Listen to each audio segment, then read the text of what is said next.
Hey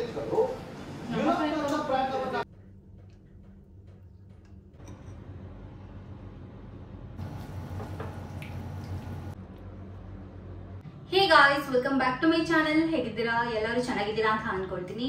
ಇದೇನು ನನ್ನ daily routine start ಆಯ್ತು. ಅಂದ್ರೆ ಡೈಲಿ ನಾನು ಏನು ಮಾಡ್ತೀನಿ ಅನ್ನೋದು ವ್ಲಾಗ್ ಮಾಡೋದು. ನಾನು ಮಾಡೋದು ಜಾಸ್ತಿ ಕುಕಿಂಗ್. ಸೊ ನನಗೆ ಕುಕಿಂಗ್ ಅಂದ್ರೆ ಇಷ್ಟ. ನಿಮಗೆ ನಾನು ಎಷ್ಟೊಂದು ವಿಡಿಯೋಸ್ ಅಲ್ಲೆಲ್ಲ ಹೇಳಿದ್ದೀನಿ. ಸೊ ಇವತ್ತು ಮಧ್ಯಾಹ್ನದ ಊಟಕ್ಕೆ ನಾನು ಒಂದು ವೆಜ್ ಊಟ ಮಾಡ್ತೀನಿ. ವೆಜ್ ಮೀಲ್ ಪ್ರಿಪೇರ್ ಮಾಡ್ತೀನಿ. ಏನಂದ್ರೆ ತೊಂಡೆಕಾಯಿ ಬರುತ್ತಲ್ವಾ, ಅಂದ್ರೆ ನಮ್ಮ ತುಳುವಲ್ಲಿ ಕಡಲೆ ಮನೋಳಿ ಸುಕ್ಕ ಅಂತ ಹೇಳ್ತಾರೆ, ಅದ್ ಮಾಡ್ತೀನಿ. ವೈಟ್ ಕಡಲೆ ದೊಡ್ಡದು ಬರುತ್ತಲ್ಲ, ಅದರಲ್ಲಿ ಕಡಲೆ ಮನೋಳಿ ಸುಕ್ಕ. ಅಂದ್ರೆ ಕನ್ನಡದಲ್ಲಿ ತೊಂಡೆಕಾಯಿ ಅಂಡ್ ಕಾಬೂಲ್ ಕಡಲೆ ಬರುತ್ತಲ್ಲ, ಅದ್ರದ್ದು ಸುಕ್ಕ ಪಲ್ಯ ಏನ್ ಬೇಕಾದ್ರೆ ಹೇಳ್ಬೋದು ಅದು. ಅಂಡ್ ಅದ್ರ ಜೊತೆ ಒಂದು ಸಿಂಪಲ್ ಆಗಿ ಕರಿ ಮಾಡ್ತೀನಿ. ಸೊ ಎಲ್ಲವನ್ನು ಕೂಡ ನಿಮ್ ಜೊತೆ ಶೇರ್ ಮಾಡ್ತೀನಿ. ಏನಾದ್ರು ಲೈಟ್ ಆಗಿರ್ಬೇಕು, ಸಿಂಪಲ್ ಆಗಿರ್ಬೇಕು, ಅದನ್ನ ಮಾತ್ರ ಈಗ ತಿನ್ಲಿಕ್ಕೆ ಆಗೋದು ಸದ್ಯದ ವೆದರ್ ಅಲ್ಲಿ. ಸೊ ಬನ್ನಿ ಈಗ ಫಟಾಫಟ್ ತೊಂಡೆಕಾಯಿ ಪಲ್ಯ ಮಾಡೋಣ, ಆಮೇಲೆ ಕರಿ ಮಾಡೋಣ. ನಮ್ಮ ಉಡುಪಿ ಕಡೆ ಯಾವುದೇ ಫಂಕ್ಷನ್ ಇರ್ಬೋದು, ಇಲ್ಲ ಟೆಂಪಲಲ್ಲಿ ಇರ್ಬೋದು, ಊಟ ಇದ್ದರೆ ಸೊ ಇದೊಂದು ಪಲ್ಯ ಮಾಡೇ ಮಾಡ್ತಾರೆ ಆಯಿತಾ. ಕಂಪಲ್ಸರಿ ಇದ್ದೇ ಇರುತ್ತೆ, ಕಡಲೆ ಮನೋಳಿ, ಇಲ್ಲ ಅಂದರೆ ತೊಂಡೆಕಾಯಿ ಕಡಲೆ ಅಂತ ಹೇಳ್ಬೋದು. ಸೊ ಫಂಕ್ಷನಲ್ಲೆಲ್ಲ ತಿನ್ನುವಾಗ ಸ್ವಲ್ಪ ಸ್ವೀಟ್ ಅಂತ ಅನಿಸುತ್ತೆ ಈ ಪಲ್ಯ, ಯಾಕಂದರೆ ಸ್ವಲ್ಪ ಬೆಲ್ಲ ಆ್ಯಡ್ ಮಾಡ್ಬೋದು ಅವರು. ಬಟ್ ಇವತ್ತು ನಾನು ಸ್ವಲ್ಪ ಸ್ಪೈಸಿಯಾಗಿ ಮಾಡ್ತೀನಿ. ಈ ತೊಂಡೆಕಾಯನ್ನು ಚೆನ್ನಾಗಿ ವಾಶ್ ಮಾಡ್ಕೊಂಡಿದ್ದೀನಿ. ಇದನ್ನೀಗ ಒಂದು ತೊಂಡೆಕಾಯನ್ನು 4 ಪೀಸ್ ಥರ ಕಟ್ ಮಾಡ್ಕೊಳ್ತೀನಿ. 2 ಪೀಸ್ ಆದರೆ ಸ್ವಲ್ಪ ದೊಡ್ಡದಾಗತ್ತೆ. ಹಾಗಾಗಿ ಈ ಕಡಲೆಯನ್ನು ನಾನು ನಿನ್ನೆನೇ ನೆನೆಸಿಟ್ಟಿದ್ದೀನಿ ಆ್ಯಂಡ್ ಇವತ್ತು ಬೆಳಿಗ್ಗೆ ಬೇಗನೆ ಬೇಯಿಸಿ ಕೂಡ ಇಟ್ಟಿದ್ದೀನಿ. ಸೊ ಹಾಗಾಗಿ ಸ್ವಲ್ಪ ಈಸಿ ಆಗುತ್ತೆ. ಲಾಸ್ಟ್ ಟೈಮ್ ನಾನು ಊರಲ್ಲಿರುವಾಗ ನಮ್ಮಮ್ಮ ಮಾಡಿದ್ರು ಇದೇ ಪಲ್ಯ, ಬಟ್ ಬೇರೆ ರೀತಿಯಲ್ಲಿ ಮಾಡಿದ್ರು. ಇದು ನಾನು ನನ್ನದೇ ಆದ ರೀತಿಯಲ್ಲಿ ನಾನು ಮಾಡ್ತಿದ್ದೀನಿ. ಅವರು ಯೂಸ್ ಮಾಡಿರೋದು ವೈಟ್ ಕಡಲೆ ಅಲ್ಲ, ಬ್ಲ್ಯಾಕ್ ಚೆನ್ನಾಗಿ ಬರುತ್ತಲ್ಲ, ಅದನ್ನು ಯೂಸ್ ಮಾಡಿದರು. ಇವತ್ತು ನಾನು ಚಿಕ್ ಪೀಸನ್ನು ಯೂಸ್ ಮಾಡಿಕೊಂಡು ಮಾಡ್ತಿದ್ದೀನಿ.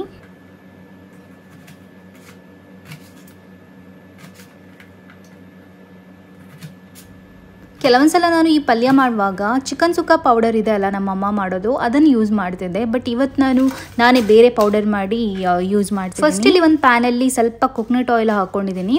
ನೆಕ್ಸ್ಟ್ ಒಂದು 9 ರಿಂದ 10 ರೆಡ್ ಚಿಲ್ಲೀಸ್ ತೊಗೊಂಡಿದ್ದೀನಿ. ಅದನ್ನು ಚೆನ್ನಾಗಿ ಫ್ರೈ ಮಾಡ್ಕೊಳ್ತೀನಿ. ಚೆನ್ನಾಗಿ ಫ್ರೈ ಮಾಡಬೇಕು, ಕ್ರಿಸ್ಪಿ ಆಗೋ ತನಕ. ಇಲ್ಲಾಂದರೆ ನೀವು ಪೌಡರ್ ಮಾಡುವಾಗ ಸರಿಯಾಗಿ ಪೌಡರ್ ಆಗಲ್ಲ ಅದು. ನೆಕ್ಸ್ಟ್ ಸೇಮ್ ಪ್ಯಾನಿಗೆ 1 ಸ್ಪೂನಷ್ಟು ಕೊತ್ತಂಬರಿ, 1 ಸ್ಪೂನಷ್ಟು ಸಾಸಿವೆ, 1 ಸ್ಪೂನ್ ಜೀರಾ ಆ್ಯಂಡ್ ಒಂದು ಸ್ವಲ್ಪ ಮೆಂತ್ಯ, 1 ಸ್ಪೂನು ಕಡಲೆಬೇಳೆ, 1 ಸ್ಪೂನ್ ಉದ್ದಿನಬೇಳೆ, ಇದನ್ನೆಲ್ಲ ಹಾಕಿ ಚೆನ್ನಾಗಿ ರೋಸ್ಟ್ ಮಾಡ್ಕೊಳ್ಬೇಕು. Colour change ಆಗಬೇಕಿದ್ರಿದ್ದು.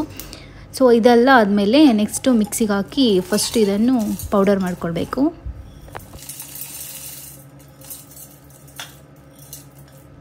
ನೋಡಿ, ಈ ಥರ ಪೌಡರ್ ಆದಮೇಲೆ ಇದಕ್ಕೀಗ ನಾನು 1 ಕಪ್ಪಷ್ಟು ತೆಂಗಿನಕಾಯಿ ಹಾಕ್ಕೊಂಡು ಮತ್ತೆ ಇದನ್ನು ಮಿಕ್ಸ್ ಮಾಡ್ಕೊಳ್ತೀನಿ. ಫೈನಲ್ ಆಗಿ ನಮ್ಮದು ಮಸಾಲ ಪೌಡರ್ ರೆಡಿ ಆಯಿತು ತೊಂಡೆಕಾಯಿ ಪಲ್ಯ ಮಾಡಲಿಕ್ಕೆ. ನೆಕ್ಸ್ಟ್ ಒಂದು ಪ್ಯಾನಲ್ಲಿ ಒಂದು ಸ್ವಲ್ಪ ಆಯಿಲ್ ಹಾಕ್ಕೊಂಡು ಅದಕ್ಕೆ ಒಂದು ಸ್ವಲ್ಪ ಸಾಸಿವೆ ಆ್ಯಂಡ್ ಒಂದು 5 ರಿಂದ 6 ಎಸಳು ಬೆಳ್ಳುಳ್ಳಿ ಹಾಕ್ಕೊಂಡು ಚೆನ್ನಾಗಿ ಫ್ರೈ ಮಾಡ್ತೀನಿ. ಬೆಳ್ಳುಳ್ಳಿ ಸ್ವಲ್ಪ ಕಲರ್ ಚೇಂಜ್ ಆದಮೇಲೆ ಅದಕ್ಕೆ ಒಂದು ಈರುಳ್ಳಿ, ಒಂದು ಸ್ವಲ್ಪ ಕರಿ ಲೀವ್ಸ್ ಎಲ್ಲ ಹಾಕಿ ಈರುಳ್ಳಿ ಸ್ಮೂತ್ ಆಗೋ ತನಕ ಫ್ರೈ ಮಾಡಿಕೊಂಡು ಆಮೇಲೆ ಆಗ ಕಟ್ ಮಾಡ್ಕೊಂಡಿರುವ ತೊಂಡೆಕಾಯಿ ಇದೆ ಅಲ್ಲ, ಅದನ್ನು ಕೂಡ ಹಾಕ್ಕೊಳ್ತೀನಿ. ಆ್ಯಂಡ್ 1 ಸ್ಪೂನು ಉಪ್ಪು ಆ್ಯಂಡ್ ಒಂದು ಸ್ವಲ್ಪ ಅರಿಶಿನ ಪೌಡರ್ ಹಾಕಿ ಒಂದು ಸಲ ಫ್ರೈ ಮಾಡ್ಕೊಳ್ತೀನಿ. ಅದಾದಮೇಲೆ 1.5 ಗ್ಲಾಸು ನೀರು ಹಾಕ್ಕೊಳ್ಳಿಕ್ಕಿದೆ.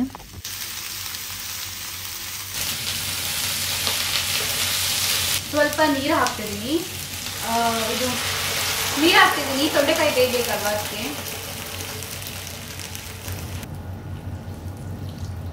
1.5 ಗ್ಲಾಸ್ ಅಷ್ಟು ನೀರು ಹಾಕಿದ್ದೀನಿ, ಸಾಕು.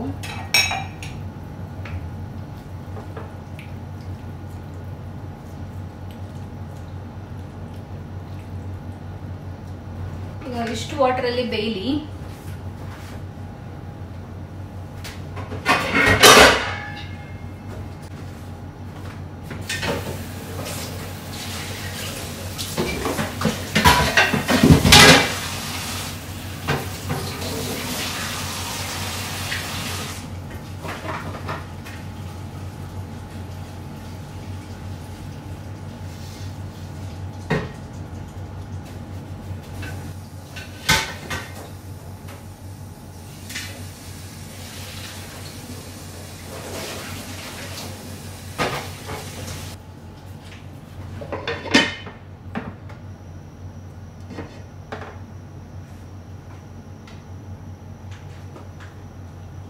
ಇದೀಗ ಒಂದು 5 to 10 ಮಿನಿಟ್ಸ್ ಬೇಕು ಬೇಯಲಿಕ್ಕೆ.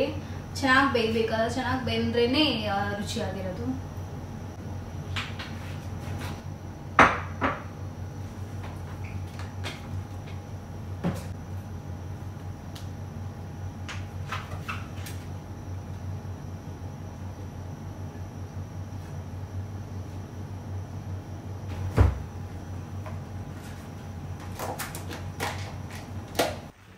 ಬೇಯಲಿಕ್ಕೆ ಸ್ಟಾರ್ಟ್ ಆಗುತ್ತಲ್ಲ, ಆಗ ಸ್ವಲ್ಪ ಹುಳಿ ನೀರನ್ನು ಕೂಡ ಹಾಕ್ಕೊಳ್ತೀನಿ.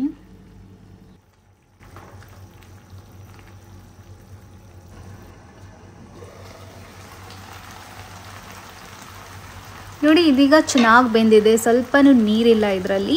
ಆ್ಯಂಡ್ ಈಗ ಆಗ ನಾನು ಬೇಯಿಸ್ಕೊಂಡಿರುವ ಕಡಲೆ ಇದೆ ಅಲ್ವಾ, ಅದನ್ನು ಹಾಕ್ಕೊಳ್ತೀನಿ. ಸ್ವಲ್ಪನೇ ಬೇಯಿಸ್ಕೊಂಡಿದ್ದೀನಿ, ಜಾಸ್ತಿ ಬೇಯಿಸ್ಕೊಳ್ಳಿಲ್ಲ. ಆ್ಯಕ್ಚುಲಿ ನನಗೆ ಇದು ಕಡಲೆ ಅಂದರೆ ತುಂಬಾ ಇಷ್ಟ, ನಾನು ಹಾಗೇನೂ ತಿಂತೀನಿ ಜಸ್ಟ್ ಬೇಯಿಸ್ಕೊಂಡು.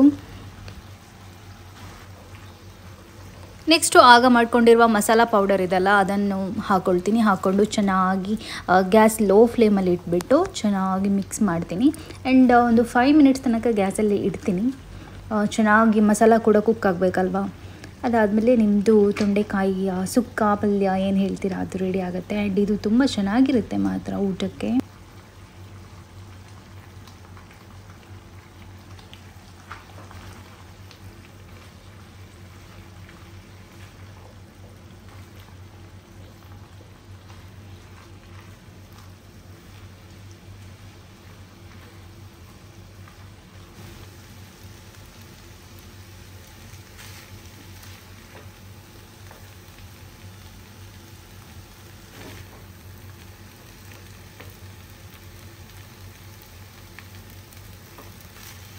ತೊಂಡೆಕಾಯಿ ಮತ್ತು ಕಡಲೆ ಸುಕ್ಕ ಫೈನಲಿ ಫಿನಿಶ್ ಆಯಿತು. ಆ್ಯಂಡ್ ಈಗ ನಾನು ಸಿಂಪಲ್ ಆಗಿರುವಂಥ ಕರಿ ಮಾಡ್ತಿದ್ದೀನಿ ಅಂತ ಹೇಳಿದೆ ಅಲ್ವಾ, ಅಂದರೆ ಸಾರು, ಊಟಕ್ಕೆ ಸಾರಾಗಬೇಕಲ್ವಾ. ಸೊ ಈಗ ಇದು ಫ್ರೆಶ್ ಯೋಗರ್ಟ್ ಅಂದರೆ ಕರ್ಡ್ ಅಂದರೆ ಮೊಸರಲ್ಲಿ ಒಂದು ಸಿಂಪಲ್ ಆಗಿ ಕ್ವಿಕ್ ಆಗಿ ಆಗುವಂಥ ಸಾರು ಮಾಡಿ ತೋರಿಸ್ತೀನಿ. ಸೊ ಇದು ಏನಂದರೆ ಮನೇಲಿ ಏನು ಇಲ್ದಾಗ ಆರಾಮಾಗಿ ಮಾಡ್ಕೊಳ್ಬೋದು. ಆ್ಯಂಡ್ ತುಂಬ ಬಿಸಿಲಿದ್ದಾಗೆಲ್ಲ ಈ ಥರ ಸಾರೆಲ್ಲ ಮಾಡಿ ನಾವು ಊಟ ಮಾಡಿದರೆ ಇಲ್ಲ ಕುಡಿಬೋದು ಇದನ್ನು. ಸೊ ಕುಡಿದ್ರೆ ಚೆನ್ನಾಗಿರುತ್ತೆ, ಫುಲ್ ತಂಪಾಗಿರುತ್ತೆ ಅಷ್ಟೇ. ಸೊ ಬನ್ನಿ ಈಗ ಇದನ್ನು ಫಟಾಫಟ್ ಮಾಡಿ ತೋರಿಸ್ತೀನಿ. ಈ ಕರಿ ನಾನು ಮಧ್ಯಾಹ್ನಕ್ಕೆ ಮಾತ್ರ ಮಾಡ್ತಿದ್ದೀನಿ, ನೈಟ್ಗೆ ಬೇರೆ ಏನಾದರೂ ಮಾಡ್ಕೊಳ್ತೀನಿ. ಆ್ಯಂಡ್ ಮಧ್ಯಾಹ್ನ ಇದನ್ನು ಮೊಸರು ಕರಿ ತಿನ್ನಲಿಕ್ಕೆ ಚೆನ್ನಾಗಿರುತ್ತೆ. ಒಂದು 3-4 ಸ್ಪೂನಷ್ಟು ಕರ್ಡ್ ತೊಗೊಳ್ತೀನಿ. ಆ್ಯಂಡ್ ಒಂದು ಸ್ವಲ್ಪನೇ ನೀರು ತಗೊಂಡು ಅದನ್ನು ಮಿಕ್ಸ್ ಮಾಡಿಕೊಂಡು ಬರ್ತೀನಿ ಅಷ್ಟೇ.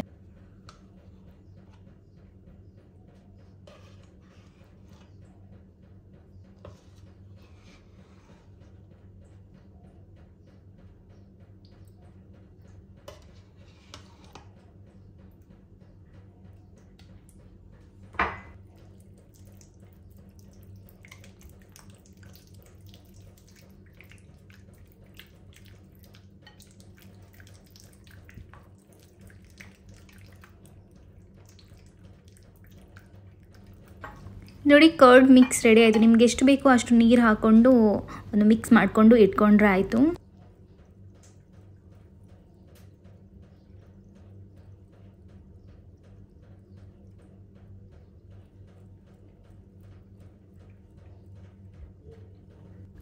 ಫಸ್ಟ್ ಒಂದು ಚಿಕ್ಕ ಕಡಾಯಿ ತೊಗೊಂಡಿದ್ದೀನಿ, ಅದರಲ್ಲಿ ಕೋಕೋನಟ್ ಆಯಿಲ್ ಹಾಕ್ಕೊಳ್ತಿದ್ದೀನಿ, ಒಂದು 2-3 ಸ್ಪೂನ್ ಅಷ್ಟೇ.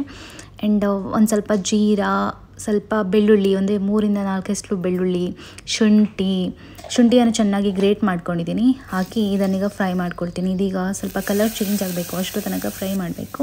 ಆ್ಯಂಡ್ ಅದಾದಮೇಲೆ 1-2 ರೆಡ್ ಚಿಲ್ಲೀಸ್, ಸ್ವಲ್ಪ ಗ್ರೀನ್ ಚಿಲ್ಲೀಸ್, 1-2 ಗ್ರೀನ್ ಚಿಲ್ಲೀಸ್ ತೊಗೊಂಡಿದ್ದೀನಿ, ಸಣ್ಣದಾಗಿ ಕಟ್ ಮಾಡ್ಕೊಂಡಿದ್ದೀನಿ. ಆ್ಯಂಡ್ ಒಂದು ಸ್ವಲ್ಪ ಕರಿ ಲೀವ್ಸ್, ಇದನ್ನು ಮತ್ತೆ ಫ್ರೈ ಮಾಡ್ಕೊಳ್ತೀನಿ. ನೆಕ್ಸ್ಟ್ ಒಂದು ಮೀಡಿಯಮ್ ಸೈಜಿದ್ದು ಈರುಳ್ಳಿ, ಅದಕ್ಕೆ ಒಂದು ಸ್ವಲ್ಪ ಉಪ್ಪು ಆ್ಯಂಡ್ ಸ್ವಲ್ಪ ಖಾರದ ಪುಡಿ, ಅಂದರೆ ರೆಡ್ ಚಿಲ್ಲಿ ಪೌಡರ್ ಹಾಕ್ಕೊಂಡು ಚೆನ್ನಾಗಿ ಮಿಕ್ಸ್ ಮಾಡ್ಕೊಳ್ತೀನಿ. ಈ ಟೈಮಲ್ಲಿ ಇದು ಸ್ಟೀಲ್ ಪಾತ್ರೆಯಲ್ಲಿ ಮಾಡುವಾಗ ಒಂದು ಸ್ವಲ್ಪ ಸ್ವಲ್ಪ ಅಡಿಗೆ ಹಿಡಿದಾಗ ಆಗುತ್ತೆ ಪಾತ್ರೆಯಲ್ಲಿ. ಆಗ ನೀವು ಮತ್ತೆ ಆಯಿಲ್ ಹಾಕ್ಕೊಳ್ಬೇಡಿ, ಏನು ಹಾಕ್ಕೊಳ್ಬೇಕಂದ್ರೆ ನೀರು ಹಾಕ್ಕೊಳ್ಬೇಕು. ನೀರು ಹಾಕಿ ಫ್ರೈ ಮಾಡಬೇಕು, ಆಗ ಚೆನ್ನಾಗಾಗುತ್ತೆ. ಮತ್ತೆ ಆಯಿಲ್ ಹಾಕಿದರೆ ಜಾಸ್ತಿ ಆಯಿಲ್ ಆಗುತ್ತೆ. ಹಾಗಾಗಿ ನಾನು ನೀರು ಹಾಕ್ಕೊಂಡು ಫ್ರೈ ಮಾಡ್ಕೊಳ್ತೀನಿ. ಅದೆಲ್ಲ ಫ್ರೈ ಆದಮೇಲೆ ಲಾಸ್ಟಿಗೆ ಗ್ಯಾಸ್ ಆಫ್ ಮಾಡಿಕೊಂಡು ಆಗ ನಾನು ಮೊಸರು ರೆಡಿ ಮಾಡಿ ಇಟ್ಕೊಂಡಿದ್ದೀನಲ್ಲ ಅದನ್ನು ಹಾಕ್ಕೊಳ್ತೀನಿ.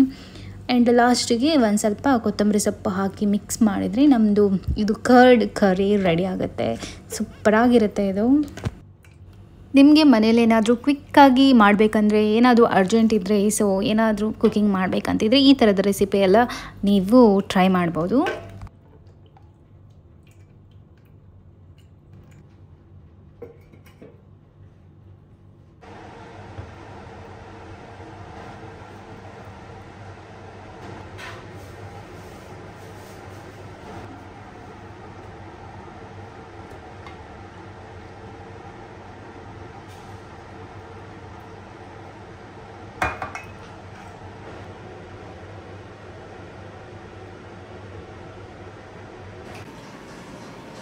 ಯುರೋಪ್ನಿಂದ ಹೊರಟಂತ ಅಮೆರಿಕದ 30 ಯುದ್ಧ ವಿಮಾನ ಮಧ್ಯಪ್ರಾಚ್ಯ ಯುದ್ಧದಲ್ಲಿ ಅಮೆರಿಕ ಅಗ್ನಿಪ್ರವೇಶವನ್ನ ಅಲ್ಲಿ ದೊಡ್ಡ ಸಂಗತಿ ಮುಂದೆ ಇದೆ ಅಂತೇಳಿ ಈಗ ಆಲ್ರೆಡಿ ಟ್ರಂಪ್ ಒಂದು ಟ್ವೀಟನ್ನು ಕೂಡ ಹಾಕಿದ್ದಾರೆ. ಇದರ ಬೆನ್ನಲ್ಲೇ ಮಧ್ಯಪ್ರಾಚ್ಯದಲ್ಲಿ ಮತ್ತಷ್ಟು ಆತಂಕ ಎದುರಾಗ್ತಾ ಇದೆ. ಯುರೋಪ್ನತ್ತ ಅಮೆರಿಕದ 30 ಯುದ್ಧ ವಿಮಾನಗಳು ಹೋಗ್ತಾರೆ.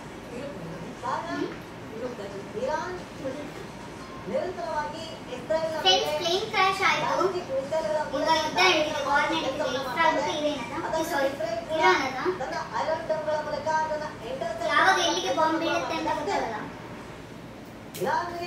ಇರಾನ್ನ ಮಿಸೈಲ್ಗಳನ್ನ ಆಕಾಶದಲ್ಲೇ ಹೊಡೆದು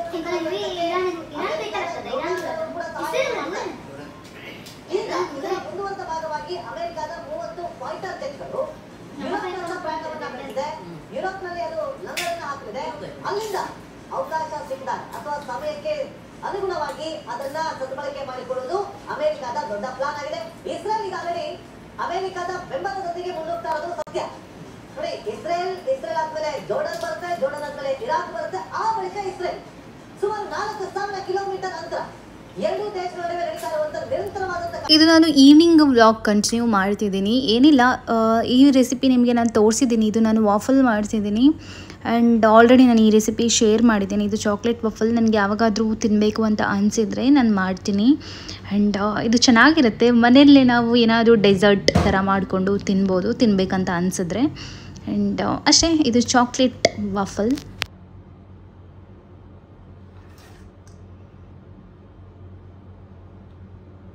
ಫಸ್ಟ್ ಇಲ್ಲಿ ಸ್ವಲ್ಪ ಬಟರ್ ಹಾಕ್ಕೊಳ್ತಿದ್ದೀನಿ. ಇಲ್ಲ, ಆಯಿಲ್ ಕೂಡ ಹಾಕ್ಕೊಳ್ಬೋದು, ಬಟ್ ಬಟರ್ ಹಾಕಿದ್ರೆ ಚೆನ್ನಾಗಿರುತ್ತೆ ಅಂತ.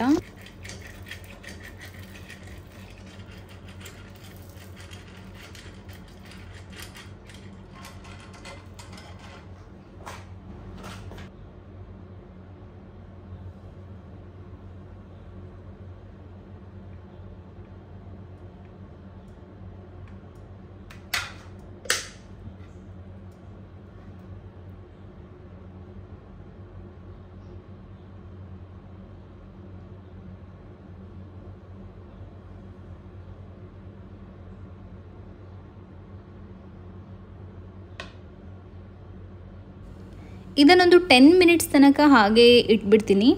ಆಮೇಲೆ ಓಪನ್ ಮಾಡಿದರೆ ನಮ್ಮದು ಕ್ರಿಸ್ಪಿ ಆಗಿರುವಂಥ ವಾಫಲ್ ರೆಡಿ ಆಗುತ್ತೆ. ಅದಕ್ಕೆ ನೀವು ಐಸ್ ಕ್ರೀಮ್, ಇಲ್ಲಾಂದರೆ ಫ್ರೂಟ್ಸ್ ಜೊತೆ, ಇಲ್ಲಾಂದರೆ ಹರ್ಷೀಸ್ ಅವ್ರದ್ದು ಸಿರಪ್ ಬರುತ್ತೆ, ಚಾಕ್ಲೇಟ್ ಸಿರಪ್ ಇರ್ಬೋದು, ಬೇರೆ ಬೇರೆ ಸ್ಟ್ರಾಬೆರಿ ಸಿರಪ್ ಇರ್ಬೋದು, ಯಾವ್ಯಾವ ಫ್ಲೇವರಲ್ಲಿ ಸಿರಪ್ಸ್ ಬರುತ್ತೆ ಅದೆಲ್ಲ ಹಾಕಿ ತಿಂದರೆ ಚೆನ್ನಾಗಿರುತ್ತೆ.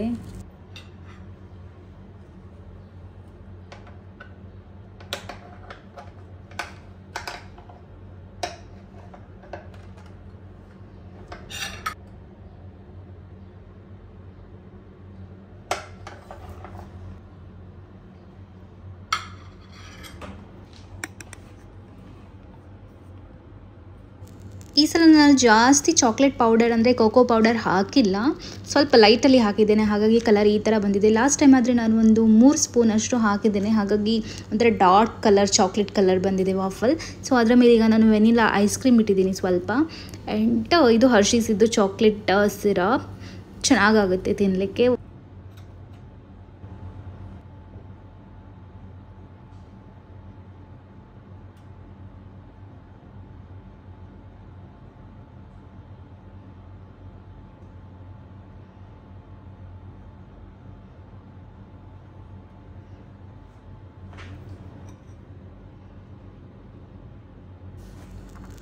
ಓಕೆ ಫ್ರೆಂಡ್ಸ್, ಇದು ವಿಡಿಯೋ ನಾನು ಇಲ್ಲೇ ಎಂಡ್ ಮಾಡ್ತೀನಿ. ಇನ್ನು ನೆಕ್ಸ್ಟು ಇಂಟ್ರೆಸ್ಟಿಂಗ್ ವಿಡಿಯೋದಲ್ಲಿ ಸಿಗ್ತೀನಿ. ಅಲ್ಲಿ ತನಕ ಬಾಯ್. ಹಾಗೆ ಯಾರೆಲ್ಲ ಸಬ್ಸ್ಕ್ರೈಬ್ ಮಾಡಿದೆ ನನ್ನ ವಿಡಿಯೋ ನೋಡ್ತಿದ್ದೀರಾ, ಪ್ಲೀಸ್ ಸಬ್ಸ್ಕ್ರೈಬ್ ಮಾಡಿಬಿಟ್ಟು ನೋಡಿ. ವಿಡಿಯೋ ಇಷ್ಟ ಆದರೆ ಒಂದು ಲೈಕ್ ಕೊಡಿ.